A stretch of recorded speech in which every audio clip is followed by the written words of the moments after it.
Y2k landed on my watch list the moment the trailer dropped. I love the concept of a reality where the infamous millennium bug actually causes an apocalyptic event. Unfortunately, my theater curse from the machine over a year ago resurfaced. Once again, the dialogue scenes were muffled, sounding as though they were being filtered through a cheap radio speaker.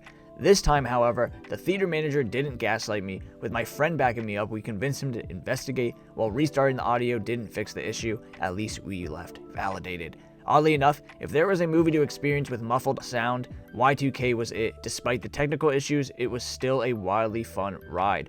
The film is unbelievably stupid, but in the most charming way possible. Admittedly, the first act felt a bit uneven, but once the premise fully kicked into gear, it became the perfect blend of absurdity and chaos. Its comedy occasionally undermines emotional beats, but the humor is genuinely funny more often than not. That said, some jokes only elicited a snort here and there. If you're not a fan of Kyle Mooney's distinct comedic style, this movie might test your patience, but I can understand why critics are giving it mixed reviews. Kyle Mooney's direction shines as he masterfully creates a silly, almost juvenile atmosphere that seamlessly transitions into a violent apocalyptic world. The tonal shifts are jarring but intentional, balancing shock and levity. There are moments so mean-spirited they temporarily suck all the comedy out of the room. However, Mooney's keen eye for absurdity and his talented cast consistently reel you back into the fun. The ensemble cast is solid, with Julian Dennison standing out as a magnetic presence who immediately draws you into the story. His early exit, though, surprisingly and bold, felt like a missed opportunity to elevate the narrative further.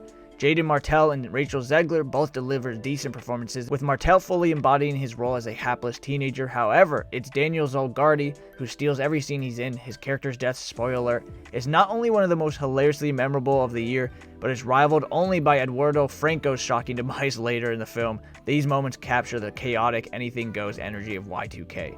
Kyle Mooney himself makes multiple appearances in the film, which, while amusing, occasionally felt out of place due to the exaggerated stereotype he plays. The inclusion of Fred Durst was an absurd and an unnecessary touch, but somehow it worked. It's stupid in the best way possible. As with most films involving hacking or coding as a central plot device, the climax falters slightly. The 5-10 minutes spent explaining the mechanics of Y2k feel tedious and unnecessary, particularly given how ingrained the concept is in pop culture. Still, the movie doesn't lose momentum for long, quickly returning to its chaotic charm.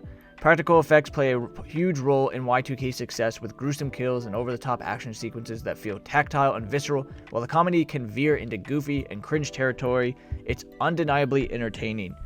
Every actor seemed to be having the time of their lives, which translated into a fun, engaging experience for the audience. However, the screenplay itself felt rushed and uneven in places, leaving certain moments a tad underdeveloped or out of sync. Ultimately, Y2k is exactly what the trailer promised: a wild, comedic apocalypse filled with ridiculous kills, great practical effects, and unapologetically goofy humor. It's not a masterpiece, but it doesn't try to be. It's an absurd, entertaining ride that knows exactly what it is. For those in the mood for something chaotic and hilarious, Y2k is well worth checking out.